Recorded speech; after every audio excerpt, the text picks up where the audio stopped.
Welcome back to my YouTube channel the science education forum. So ನಾನು class 10 ಆಮ್ಲಗಳು, ಪ್ರತ್ಯಾಮ್ಲಗಳು ಮತ್ತು ಲವಣಗಳು ಅನ್ನುವಂತಹ ಲೆಸನ್ ಅನ್ನ ಮಾಡ್ತಾ ಇದ್ದೀನಿ. ಸೊ ಹಿಂದಿನ ಕ್ಲಾಸ್ ಅಲ್ಲಿ ನಾನು ನಿಮ್ಗೆ pH ಮೌಲ್ಯ ಯಾವ ರೀತಿ ಆಗಿರುತ್ತೆ ಅನ್ನೋದನ್ನ ನಿನ್ನೆ ಕ್ಲಾಸ್ ಅಲ್ಲಿ ಹೇಳ್ಕೊಟ್ಟಿದ್ದೆ. ಮತ್ತೆ ಯಾವ ಯಾವ ವಸ್ತುಗಳಲ್ಲಿ ಯಾವ ಯಾವ ರೀತಿಯ ಒಂದು ಲವಣಗಳು ಆಮ್ಲಗಳು ಇರುತ್ತೆ. ಫಾರ್ ಎಕ್ಸಾಂಪಲ್ ಹುಣಸೆ ಹಣ್ಣಲ್ಲಿ ಯಾವ್ದಿರುತ್ತೆ, ಟೊಮ್ಯಾಟೊ ಹಣ್ಣಲ್ಲಿ ಯಾವ್ದಿರುತ್ತೆ, ಅದೇ ರೀತಿಯಾಗಿ ಲಿಂಬೆ ಹಣ್ಣಲ್ಲಿ ಯಾವ್ದಿರುತ್ತೆ. ಸೊ ಈ ರೀತಿಯಾಗಿ ಯಾವ ಯಾವ ವಸ್ತುಗಳಲ್ಲಿ ಯಾವ ಯಾವ ರೀತಿಯ ಒಂದು ಆಮ್ಲಗಳು ಇರ್ತಾವ ಅನ್ನೋದನ್ನ ನಿನ್ನೆ ಕ್ಲಾಸ್ ಅಲ್ಲಿ ನಾನು ಡಿಸ್ಕಷನ್ ಮಾಡಿದ್ದೀನಿ. ಸೊ ಇವತ್ತಿನ ಕ್ಲಾಸ್ ಅಲ್ಲಿ ನಾನು ಲವಣಗಳ ಬಗ್ಗೆ ಹೆಚ್ಚಿನ ಮಾಹಿತಿಯನ್ನ ಕೊಡ್ತಾ ಇದ್ದೀನಿ. ಓಕೆ, ಸೊ ಲವಣಗಳಿಗೆ ನಾನು ಸ್ಟಾರ್ಟಿಂಗ್ ನಿಮ್ಗೆ ಕೆಲವೊಂದಿಷ್ಟು ಎಕ್ಸಾಂಪಲ್ಸ್ ಗಳನ್ನ ಕೊಟ್ಟಿದ್ದೆ. ಸೊ ಇನ್ನೊಂದ್ಸರಿ ನಾನು ಅವುಗಳನ್ನ ಬರಿತೀನಿ. ಓಕೆ, ಸೊ ಇಲ್ಲಿ ಯಾವ್ಯಾವ್ದಿದೆ ಅಂದ್ರೆ NaCl, ಹೌದಾ, ಅದಾದ್ಮೇಲೆ ಪೊಟ್ಯಾಷಿಯಂ ಸಲ್ಫೇಟ್ ಅಂತ ಹೇಳ್ತೀವಿ, K2SO4, ಆಮೇಲೆ ಅಮೋನಿಯಂ ಸಲ್ಫೇಟ್ NH4 Cl ಅಂತ ಹೇಳ್ತೀವಿ, ಅಮೋನಿಯಂ ಕ್ಲೋರೈಡ್ ಅಂತ ಹೇಳ್ತೀವಿ. Next MgCl2, next CaCO3, calcium carbonate. ಇವೆಲ್ಲವೂ ಸಹ ಏನು ಅಂತ ಹೇಳಿದ್ರೆ ನಮಗೆ ಲವಣಗಳಿಗೆ ಉದಾಹರಣೆಗಳಾಗುತ್ತೆ. ಓಕೆನಾ? ಸೊ ಹಾಗಾದ್ರೆ ಈ ಲವಣಗಳು ಯಾವ ರೀತಿಯಾಗಿ ಉತ್ಪತ್ತಿ ಆಗುತ್ತೆ, ಈ ಲವಣಗಳಿಂದ ನಾವು ಯಾವ ಯಾವ ರೀತಿಯಾದಂತಹ ವಸ್ತುಗಳನ್ನ ತಯಾರಿಸಬಹುದು ಅನ್ನೋದನ್ನ ಇವತ್ತಿನ ಕ್ಲಾಸ್ ಅಲ್ಲಿ ನಾವು ತಿಳ್ಕೊಳ್ಳೋಣ. ಸೊ ಅದಕ್ಕಿಂತ ಮುಂಚೆ ಏನು ಅಂತ ಹೇಳಿದ್ರೆ ಈ ಒಂದು ಯಾವುದು ಲವಣಗಳ pH ಯಾವ ರೀತಿ ಆಗಿರುತ್ತೆ ಅನ್ನೋದನ್ನ ನೋಡೋಣ. ಲವಣಗಳ pH. ಸೊ ಪ್ರತ್ಯಾಮ್ಲೀಯ ಲವಣ ಮತ್ತು ಆಮ್ಲೀಯ ಲವಣಗಳು ನ್ಯೂಟ್ರಲ್ ಆಗಿರುತ್ತೆ. ಎಷ್ಟಿರುತ್ತೆ ಅಂತ ಹೇಳಿದ್ರೆ ಅದು 7 ಇರುತ್ತೆ. ಓಕೆ, ಪ್ರತ್ಯಾಮ್ಲೀಯ, ಪ್ರಬಲ ಪ್ರತ್ಯಾಮ್ಲೀಯ ಮತ್ತು ಪ್ರಬಲ ಆಮ್ಲೀಯ ಅಂತ ಹೇಳ್ತೀವಿ. ಪ್ರಬಲ ಪ್ರತ್ಯಾಮ್ಲೀಯ ಮತ್ತು ಪ್ರಬಲ ಆಮ್ಲೀಯ ಲವಣಗಳ pH ಲವಣಗಳು ಏನಾಗಿರುತ್ತೆ ಅಂತ ಹೇಳಿದ್ರೆ ನ್ಯೂಟ್ರಲ್ ಆಗಿರುತ್ತೆ. ನ್ಯೂಟ್ರಲ್ ಅಂತಂದ್ರೆ ತಟಸ್ಥವಾಗಿರುತ್ತೆ. ಅದ್ರ pH ಎಷ್ಟಿರುತ್ತೆ? ಎಕ್ಸಾಕ್ಟ್ಲಿ ಏನಾಗಿರುತ್ತೆ? 7 ಆಗಿರುತ್ತೆ. ಇನ್ನು ನೆಕ್ಸ್ಟ್ ಪ್ರಬಲ ಪ್ರತ್ಯಾಮ್ಲ ಮತ್ತು ದುರ್ಬಲ ಆಮ್ಲ. ಸೊ ಇವುಗಳ pH ಏನಾಗಿರುತ್ತೆ ಅಂದ್ರೆ ಮೋರ್ ದೆನ್ 7 ಇರುತ್ತೆ. ಅಂದ್ರೆ 7ಕ್ಕಿಂತ ಹೆಚ್ಚಾಗಿರುತ್ತೆ. 7ಕ್ಕಿಂತ ಹೆಚ್ಚು, ಓಕೆ, ಜಾಸ್ತಿ ಆಗಿರುತ್ತೆ. ಓಕೆ, ಸೊ ಪ್ರಬಲ ಪ್ರತ್ಯಾಮ್ಲ ಮತ್ತು ದುರ್ಬಲ ಆಮ್ಲದ ಒಂದು pH ಏನಾಗಿರುತ್ತೆ? 7ಕ್ಕಿಂತ ಹೆಚ್ಚಾಗಿರುತ್ತೆ. ನೆಕ್ಸ್ಟ್ ಪ್ರಬಲ ಆಮ್ಲ ಮತ್ತು ದುರ್ಬಲ ಪ್ರತ್ಯಾಮ್ಲ. ಸೊ ಇವುಗಳ pH ಎಷ್ಟಾಗಿರುತ್ತೆ ಅಂತ ಹೇಳಿದ್ರೆ ಲೆಸ್ ದೆನ್ 7, ಅಂದ್ರೆ 7ಕ್ಕಿಂತ ಏನಾಗಿರುತ್ತೆ? ಕಡಿಮೆ ಇರುತ್ತೆ ಅಂತ ಹೇಳ್ತೀವಿ. ಓಕೆ, ಸೊ ಇವುಗಳೇನಾಗಿರ್ತಾವ ಅಂತಂದ್ರ ಇವು ಪ್ರತ್ಯಾಮ್ಲೀಯವಾಗಿರ್ತಾವ. ಯಾವ ಪ್ರಬಲ ಪ್ರತ್ಯಾಮ್ಲ ಮತ್ತು ದುರ್ಬಲ ಆಮ್ಲಗಳ ಲವಣಗಳಂತ ಹೇಳ್ತಾ ಇದ್ದೀನಿ. ಸೊ ಆ ಆಮ್ಲಗಳ ಲವಣಗಳ ಬಗ್ಗೆ ನಾನು ಹೇಳ್ತಾ ಇದ್ದೀನಿ. ಆಮ್ಲಗಳಲ್ಲ, ಪ್ರತ್ಯಾಮ್ಲಗಳಲ್ಲ. ಅಂದ್ರೆ ಪ್ರಬಲ ಪ್ರತ್ಯಾಮ್ಲದಿಂದ ಉಂಟಾಗಿರುವಂತಹ ಲವಣಗಳು, ದುರ್ಬಲ ಆಮ್ಲದಿಂದ ಉಂಟಾಗಿರುವಂತಹ ಲವಣಗಳ pH ಎಷ್ಟಿರುತ್ತೆ? 7ಕ್ಕಿಂತ ಜಾಸ್ತಿ ಇರುತ್ತೆ.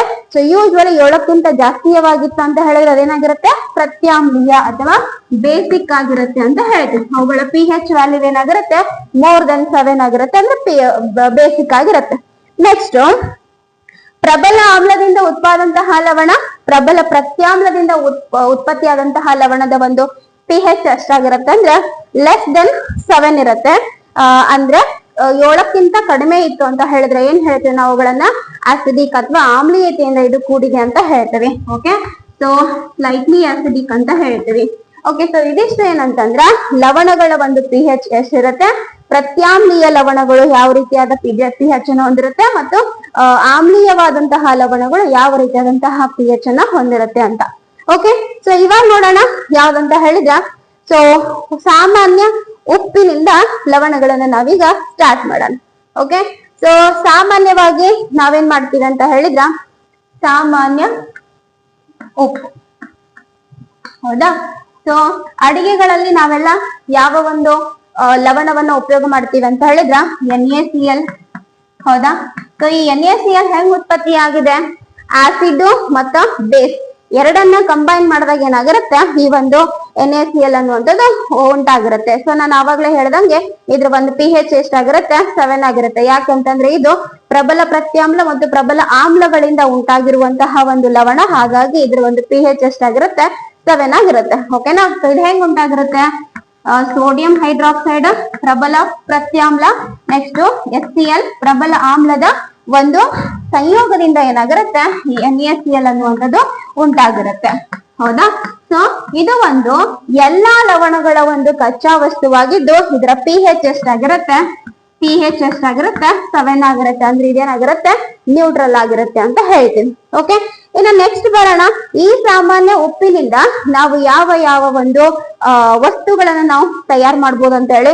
ಸೊ ಯಾವ್ಯಾವ ವಸ್ತುಗಳನ್ನ ನಾವು ತಯಾರು ಮಾಡ್ಬೋದು ಅಂತಂದ್ರೆ, ಮೊದಲೇದಾಗಿ sodium hydroxide. Okay. So first one ಯಾವ್ದಂತ ಹೇಳಿದ್ರ ಸೋಡಿಯಂ ಹೈಡ್ರಾಕ್ಸೈಡ್ ಅನ್ನ ತಯಾರು ಮಾಡ್ತೀವಿ, hydroxide.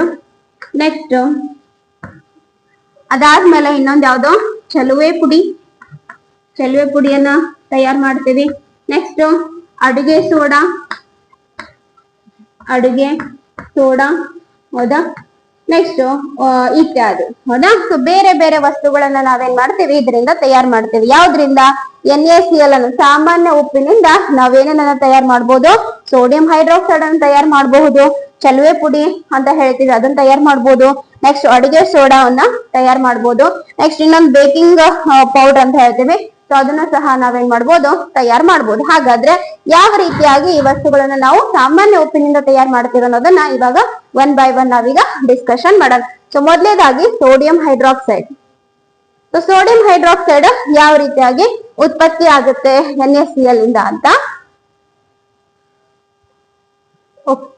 Sodium hydroxide, sodium hydroxide ಅಂದ್ರೆ ಯಾವ್ದು, ಇದ್ರದ್ದು ಸೂತ್ರ ಏನಾಗಿರುತ್ತೆ, NaOH ಆಗಿರುತ್ತೆ. ಹೌದಾ. ಸೊ ಇದನ್ನ ನಾವು ಹೆಂಗ್ ತಯಾರು ಮಾಡ್ತೀವಿ, ಅಡಿಗೆ ಉಪ್ಪಿನಿಂದ ಇದನ್ನ ನಾವು ಹೆಂಗ್ ತಯಾರು ಮಾಡ್ತೀವಿ ಅಂತ. ಸೊ ಸೋಡಿಯಂ ಕ್ಲೋರೈಡ್ ನ ಜಲೀಯ ದ್ರಾವಣವನ್ನ ಉಷ್ಣವನ್ನ ನೀಡುವುದರ ಮೂಲಕ, ಅಂದ್ರೆ ಉಷ್ಣವನ್ನ ನೀಡುವುದರ ಮೂಲಕ ನಾವೇನ್ ಮಾಡ್ತೀವಿ, ಸೋಡಿಯಂ ಹೈಡ್ರಾಕ್ಸೈಡ್ ನ ತಯಾರು ಮಾಡ್ತೀವಿ. ಅಂದ್ರೆ ಏನ್ ಸಿಗುತ್ತೆ ನಮಗೆ, NaOH ಪ್ಲಸ್ Cl2 ಆಮೇಲೆ H2 ಏನಾಗುತ್ತೆ, ಇದು ಅಕ್ವಿಯಸ್ ಫಾರ್ಮ್ ಅಲ್ಲಿ ಸಿಗುತ್ತೆ ನಮಗೆ NaOH. ನೆಕ್ಸ್ಟ್ Cl2 ಏನಾಗಿರುತ್ತೆ, ಗ್ಯಾಸಸ್ ಫಾರ್ಮ್ ಅಲ್ಲಿ ಸಿಗುತ್ತೆ. ಒನ್ ಮೋರ್ ಯಾವ್ದಂತ ಹೇಳಿದ್ರ H2 ಅನ್ನುವಂಥದ್ದು ಗ್ಯಾಸಸ್ ಫಾರ್ಮ್ ಅಲ್ಲಿ ಸಿಗುತ್ತೆ. ಹೌದಾ. ಸೊ ನೆಕ್ಸ್ಟ್ ಇದನ್ನ ನಾವು ಕ್ಲೋರೋ ಆಲ್ಕಲಿ ಪ್ರೋಸೆಸ್ ಅಂತ ಕರಿತೀವಿ. ಏನಂತ ಕರಿತೀವಿ ಇದನ್ನ, ಕ್ಲೋರೋ ಆಲ್ಕಲಿ ಪ್ರಕ್ರಿಯೆ ಅಂತ ಹೇಳಿ ಕರಿತೀವಿ. ಯಾಕೆ ನಾವ್ ಇದನ್ನ ಕ್ಲೋರೋ ಆಲ್ಕಲಿ ಪ್ರಕ್ರಿಯೆ ಅಂತ ಹೇಳಿ ಕರಿತೀವಿ ಅಂತ. ಸೊ ಸೋಡಿಯಂ ಏನಾಗಿದೆ, ಸೋಡಿಯಂ ಹೈಡ್ರಾಕ್ಸೈಡ್ ಉತ್ಪತ್ತಿ ಆಗಿದೆ. ಸೋಡಿಯಂ ಹೈಡ್ರಾಕ್ಸೈಡ್ ಅನ್ನೋದೇನಂದ್ರೆ ಒಂದು ಪ್ರತ್ಯಾಮ್ಲ ಮತ್ತು ಕ್ಷಾರ ಅಂತಾನು ಕರಿತೀವಿ.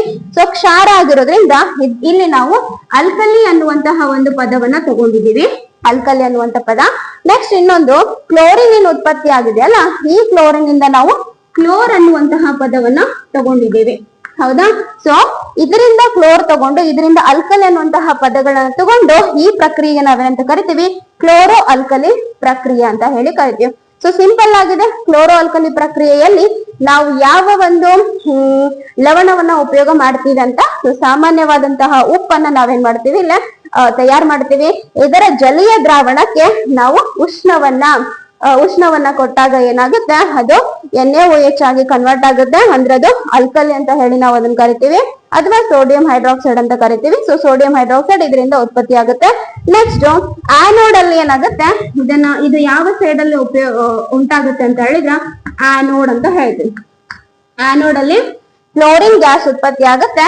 ನೆಕ್ಸ್ಟ್ ಈಗ ಯಾವ ಕಡೆ ಉತ್ಪತ್ತಿ ಆಗುತ್ತೆ ಅಂದ್ರ ಕ್ಯಾಥೋಡ್ ಅಲ್ಲಿ ಏನಾಗುತ್ತೆ, ಈ ಒಂದು ಹೈಡ್ರೋಜನ್ ಗ್ಯಾಸ್ ಉತ್ಪತ್ತಿ ಆಗುತ್ತೆ. ಹೌದಾ.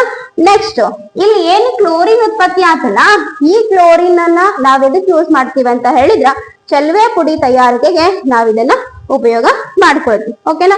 ಸೊ ಚಲುವೆ ಪುಡಿ ತಯಾರಿಕೆಯನ್ನ ನಾವ್ ಯಾವ ರೀತಿ ಮಾಡೋದು ಅನ್ನೋದನ್ನ ಇವಾಗ ನೋಡೋಣ. ಸೊ ಚಲುವೆ ಪುಡಿ ಓಕೆ. ಇಂಗ್ಲಿಷ್ ಅಲ್ಲಿ ಇದನ್ನ ಬ್ಲೀಚಿಂಗ್ ಪೌಡರ್ ಅಂತ ಹೇಳ್ತೀವಿ, bleaching powder. So bleaching powder ಅಂತ ಹೇಳಿದ್ರೆ ನಾವೇನ್ ಮಾಡ್ತೇವೆ ಯೂಶ್ವಲಿ ನೀರನ್ನ ಸ್ವಚ್ಛಗೊಳಿಸ್ಲಿಕ್ಕೆ ಆಗಿರ್ಬಹುದು ಅಥವಾ ಲ್ಯಾಂಡ್ರಿಗಳಲ್ಲಿ ಇದನ್ನ ಏನ್ ಮಾಡ್ತಾರೆ ಅಂದ್ರೆ ಬ್ಲೀಚಿಂಗ್ ಪೌಡರ್ ಅನ್ನು ಉಪಯೋಗ ಮಾಡ್ತಾರೆ. ಹಾಗಾದ್ರೆ ಈ ಬ್ಲೀಚಿಂಗ್ ಪೌಡರ್ ಅನ್ನುವಂಥದ್ದು ಹೆಂಗೆ ತಯಾರಾಗುತ್ತೆ, ಅದೇ ರೀತಿಯಾಗಿ ನಾವು ಇದನ್ನ ಯಾವ ರೀತಿಯಾಗಿ ಉಪಯೋಗ ಮಾಡ್ಕೊಳ್ಬಹುದು ಅಂತ. ಸೊ ಕ್ಲೋರೋ ಆಲ್ಕಲಿ ಪ್ರಕ್ರಿಯೆಯಲ್ಲಿ ಉತ್ಪತ್ತಿಯಾದಂತಹ ಕ್ಲೋರಿನ್, ಸೊ ಇದೇನಿದೆ ಈ ಕ್ಲೋರಿನ್ ಅನ್ನ ಕ್ಯಾಲ್ಸಿಯಂ ಹೈಡ್ರಾಕ್ಸೈಡ್ ಅಂದ್ರ ಅರಳಿದ ಸುಣ್ಣದ ಮೂಲಕ ಹಾಯಿಸಿದಾಗ, ಕ್ಯಾಲ್ಸಿಯಂ ಹೈಡ್ರಾಕ್ಸೈಡ್ ಮೂಲಕ ನಾವು ಇದನ್ನ ಹಾಯಿಸಿದಾಗ ನಮಗೆ ಏನ್ ಸಿಗುತ್ತೆ, ಚಲುವೆ ಪುಡಿ ಅನ್ನುವಂಥದ್ದು ಏನಾಗುತ್ತೆ, ಲವಣ ಸಿಗುತ್ತೆ. ಓಕೆ, ಸೊ ಇದನ್ನ ನಾವು ಹೆಂಗ್ ಬರಿಬೇಕು ಹಾಗಾದ್ರೆ, CaO Cl2 ನೆಕ್ಸ್ಟ್ ಮತ್ತೆ ಯಾವ್ದು ಇತ್ತು, CaO Cl2 ನೆಕ್ಸ್ಟ್ ಇನ್ನೊಂದು ಯಾವ್ದಿದೆ, H2O ಬರುತ್ತೆ. H2 ವಾಟ್ ಎವರ್ ಏನ್ ಬರುತ್ತೆ ಅನ್ನೋದನ್ನ ಆಮೇಲೆ ವಿಚಾರ ಮಾಡೋಣ. ಸೊ ನಮಗೆ ಇಂಪಾರ್ಟೆಂಟ್ ಬೇಕಾಗಿರೋದೇನಂದ್ರೆ ಈ CaO Cl2 ಅನ್ನುವಂಥದ್ದು ಹೆಂಗ್ ಬಂತು ಅಂತ. ಓಕೆ, ಇದಕ್ಕೆ ನಾವೇನಂತ ಕರಿತೀವಿ, ಚಲುವೆ ಪುಡಿ ಅಂತ ಕರಿತೀವಿ. ಅಂಡ್ ಒನ್ ಮೋರ್, ಇದಕ್ಕೆ ಇಂಗ್ಲಿಷ್ ನಾಗ ನಾವೇಂತ ಕರಿತೀವಿ ಅಂದ್ರ ಕ್ಯಾಲ್ಸಿಯಂ ಆಕ್ಸಿಕ್ಲೋರೈಡ್ ಅಂತ ಹೇಳ್ತೀವಿ. ಕ್ಯಾಲ್ಸಿಯಂ ಆಕ್ಸಿಕ್ಲೋರೈಡ್, ಕ್ಯಾಲ್ಸಿಯಂ ಆಕ್ಸಿಕ್ಲೋರೈಡ್ ಅಂತ ಕರಿತೇವೆ. ಇದರ ಒಂದು ಸೂತ್ರ ಏನಾಗಿರುತ್ತೆ, CaOCl2 ಆಗಿರುತ್ತೆ. ಸೊ ಗೊತ್ತಾಯ್ತಲ್ಲ ಯಾವ ರೀತಿ ಇದನ್ನ ನಾವು ತಯಾರು ಮಾಡ್ತೀವಿ ಅಂತ. ಸೊ ಕ್ಲೋರೋ ಆಲ್ಕಲಿ ಪ್ರಕ್ರಿಯೆಯಿಂದ ಉತ್ಪತ್ತಿಯಾದಂತಹ Cl2 ಗ್ಯಾಸ್ ಅನ್ನ ತಗೊಂಡು ಅದನ್ನ ಅರಳಿದ ಸುಣ್ಣದ ಮೂಲಕ ಹಾಯಿಸಿದಾಗ ನಮ್ಗೇನ್ ಸಿಗುತ್ತೆ, ಕ್ಯಾಲ್ಸಿಯಂ ಆಕ್ಸಿಕ್ಲೋರೈಡ್ ಸಿಗುತ್ತೆ, ಅಂದ್ರೆ ಚಲುವೆ ಪುಡಿ ಸಿಗುತ್ತೆ. ಹೌದಾ? ಸೊ ಈ ಚಲುವೆ ಪುಡಿಯದ ಒಂದು ಅನುಕೂಲತೆಗಳು ತುಂಬಾನೇ ಇದೆ. ಹಾಗಾದ್ರೆ ಎಲ್ಲೆಲ್ಲಿ ನಾವು ಇವುಗಳನ್ನ ಉಪಯೋಗ ಮಾಡ್ತೀವಿ ಅನ್ನೋದನ್ನ ಇವಾಗ ಒನ್ ಬೈ ಒನ್ ನೋಡೋಣ. ಓಕೆ, ಸೊ ದ ಫಸ್ಟ್ ಒಂದು ಉಪಯೋಗ ಏನು ಅಂತ ಹೇಳಿದ್ರ, ಇದನ್ನ ಎಲ್ಲಿ ಅಂತ ಹೇಳಿದ್ರ ಇಂಡಸ್ಟ್ರಿಗಳಲ್ಲಿ ನಾವೇನ್ ಮಾಡ್ತೀವಿ, ಕಾರ್ಖಾನೆಗಳಲ್ಲಿ ಇದನ್ನ ಪ್ರಬಲ ಉತ್ಕರ್ಷಣಕಾರಿಯಾಗಿ ಬಳಸ್ತೇವೆ. ಓಕೆ, ಸೊ ಕಾರ್ಖಾನೆಗಳಲ್ಲಿ ಪ್ರಬಲ ಉತ್ಕರ್ಷಣಕಾರಿಯಾಗಿ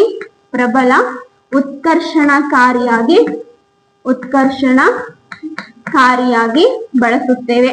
ಓಕೆ, ಯಾಕೆ ಇದನ್ನ ಪ್ರಬಲ ಉತ್ಕರ್ಷಣಕಾರಿಯಾಗಿ ಬಳಸ್ತೀವಿ? CaOCl2 ಅಂತ ಹೇಳಿದೆ, ಇದೇನ್ ಮಾಡುತ್ತೆ, ಯಾವುದೇ ಒಂದು ರಾಸಾಯನಿಕ ವಸ್ತುವಿನ ಜೊತೆಗೆ ಬೆರೆಸಿದಾಗ ಈ ಆಕ್ಸಿಜನ್ ಅನ್ನ ಏನ್ ಮಾಡುತ್ತೆ, ಇದು ಬಿಟ್ಟು ಕೊಡುವಂತಹ ಒಂದು ಪ್ರವೃತ್ತಿಯನ್ನ ಹೊಂದಿರುತ್ತೆ. ಸೊ ಹಾಗಾಗಿ ಇದನ್ನ ನಾವೇನ್ ಕರಿತೀವಿ, ಪ್ರಬಲ ಉತ್ಕರ್ಷಣಕಾರಿ ಅಂತ ಕರಿತೀವಿ.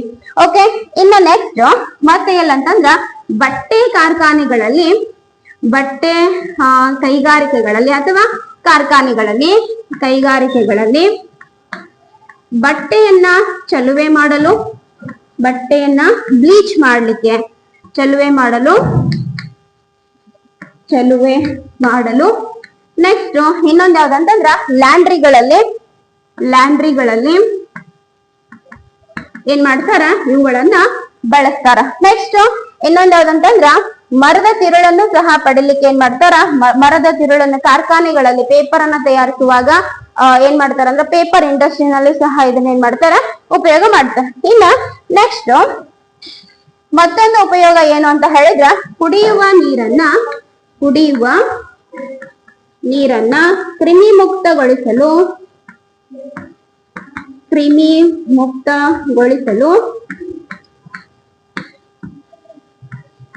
ಇದನ್ನ ತಯಾರು ಮಾಡ್ತಾರೆ. ಇದನ್ನ ಏನ್ ಮಾಡ್ತಾರೆ, ಉಪಯೋಗ ಮಾಡ್ತಾರೆ. ಯಾಕಂತ ಹೇಳಿದ್ರೆ ಅದರಲ್ಲಿ Cl2 ಇರುತ್ತೆ, CaOCl2. ಇಲ್ಲಿ Cl2 ಏನಿರುತ್ತೆ, ಇದು ಕುಡಿಯುವ ನೀರಿನಲ್ಲಿರುವಂತಹ ಸೂಕ್ಷ್ಮಾಣು ಜೀವಿಗಳನ್ನ ಕೊಲ್ಲುವುದರ ಮೂಲಕ ಈ ಒಂದು ಕುಡಿಯುವ ನೀರನ್ನ ಶುದ್ಧವಾಗಿರಿಸಲಿಕ್ಕೆ ಏನ್ ಮಾಡುತ್ತೆ, ಇದು ಸಹಾಯವನ್ನ ಮಾಡುತ್ತೆ. ಓಕೆ, ಸೊ ಇದಿಷ್ಟು ಏನಂತಂದ್ರೆ ಇನ್ನು ತುಂಬಾ ಒಂದು ಉಪಯೋಗಗಳಿದಾವೆ. ಜಸ್ಟ್ ಆಸ್ ಪರ್ ಏನಂತ ಹೇಳ್ತೇವೆ, ಎಕ್ಸಾಮ್ ಪರ್ಪಸ್ಗೋಸ್ಕರ ಎಷ್ಟು ಬೇಕೋ ಅಷ್ಟು ಮಾತ್ರ ನಾನು ಹೇಳ್ತಾ ಇದ್ದೀನಿ. ಓಕೆ, ಹಾಗಾದ್ರೆ ಇದರ ಉಪಯೋಗಗಳೇನು? ಕಾರ್ಖಾನೆಗಳಲ್ಲಿ ಅಥವಾ ಇಂಡಸ್ಟ್ರಿಗಳಲ್ಲಿ ಇದನ್ನ ಪ್ರಬಲ ಉತ್ಕರ್ಷಣಕಾರಿಯಾಗಿ ಉಪಯೋಗ ಮಾಡ್ತೀವಿ. ನೆಕ್ಸ್ಟ್ ಬಟ್ಟೆ ಕಾರ್ಖಾನೆಗಳಲ್ಲಿ ಬಟ್ಟೆಯನ್ನ ಚಲುವೆ ಮಾಡಲು, ನೆಕ್ಸ್ಟ್ ಲ್ಯಾಂಡ್ರಿಗಳಲ್ಲಿ ಇದನ್ನ ಉಪಯೋಗ ಮಾಡ್ತೀವಿ. ನೆಕ್ಸ್ಟ್ ಕುಡಿಯುವ ನೀರನ್ನ ಕ್ರಿಮಿ ಮುಕ್ತಗೊಳಿಸ್ಲಿಕ್ಕೂ ಸಹ ನಾವೇನ್ ಮಾಡ್ತೀವಿ, ಇದನ್ನ ಉಪಯೋಗ ಮಾಡ್ತೀವಿ. ಸೊ ಇದಿಷ್ಟು ಏನಂತ ಹೇಳಿದ್ರ ಚಲುವೆ ಪುಡಿಯ ಒಂದು ಏನಂತ ಹೇಳ್ತೀವಿ, ಕ್ಯಾಲ್ಸಿಯಂ ಹೈಡ್ರಾಕ್ಸಿ ಕ್ಲೋರೈಡ್ ಅಂತ ಹೇಳ್ತೀವಿ. ಸೊ ಅದರ ಒಂದು ಸೂತ್ರ ಏನಾಗಿರುತ್ತೆ, CaOCl2 ಆಗಿರುತ್ತೆ. ನೆಕ್ಸ್ಟ್ ಆಮೇಲೆ ಅದು ಯಾವ ರೀತಿಯಾಗಿ ತಯಾರಾಗುತ್ತೆ ಅನ್ನುವಂಥದ್ದು ಕೆಮಿಕಲ್ ರಿಯಾಕ್ಷನ್ ಅನ್ನು ಬರಿಬೇಕು. ನೆಕ್ಸ್ಟ್ ಅದರ ಉಪಯೋಗಗಳನ್ನ ನೀವು ಬರಿಬೇಕಾಗುತ್ತೆ. ಸೊ ಇದಿಷ್ಟೇನಂತಂದ್ರ ಚಲುವೆ ಪುಡಿ ಬಗ್ಗೆ, ನೆಕ್ಸ್ಟ್ ಸೋಡಿಯಂ ಹೈಡ್ರಾಕ್ಸೈಡ್ ಬಗ್ಗೆ. ನೆಕ್ಸ್ಟ್ ಕ್ಲಾಸ್ ಅಲ್ಲಿ ನಾನ್ ನಿಮ್ಗೆ ಯಾವ್ದಂತ ಹೇಳಿದ್ರ ಅಡುಗೆ ಸೋಡಾ, ಅದಾದ್ಮೇಲೆ ಇನ್ನೊಂದ್ ಬರುತ್ತೆ ಬೇಕಿಂಗ್ ಸೋಡಾ ಅಂತ ಹೇಳಿ. ಸೊ ಅದನ್ನ ನೆಕ್ಸ್ಟ್ ಕ್ಲಾಸ್ ಅಲ್ಲಿ ನಾನು ನಿಮ್ಗೆ ಎಕ್ಸ್ಪ್ಲನೇಷನ್ ಮಾಡ್ತೀನಿ. ಸೊ ಮುಂದಿನ ಕ್ಲಾಸ್ ಅಲ್ಲಿ ಮತ್ತೆ ಸಿಗ್ತೇನೆ. ಸೊ ನನ್ನ ಕ್ಲಾಸಸ್ಗಳು ಇಷ್ಟ ಆದ್ರೆ ದಯವಿಟ್ಟು ಲೈಕ್ ಮಾಡಿ, ಶೇರ್ ಮಾಡಿ, ಕಮೆಂಟ್ ಮಾಡಿ. ಇನ್ನು ಯಾರು ನಮ್ಮ ಚಾನಲ್ ಅನ್ನ ಸಬ್ಸ್ಕ್ರೈಬ್ ಮಾಡ್ಕೊಂಡಿಲ್ಲ ಈಗಲೇ ಸಬ್ಸ್ಕ್ರೈಬ್ ಮಾಡ್ಕೊಳ್ಳಿ. ಮುಂದಿನ ಕ್ಲಾಸ್ ಅಲ್ಲಿ ಮತ್ತೆ ಸಿಗ್ತೀನಿ. ಅಲ್ಲಿವರೆಗೂ ಧನ್ಯವಾದಗಳು.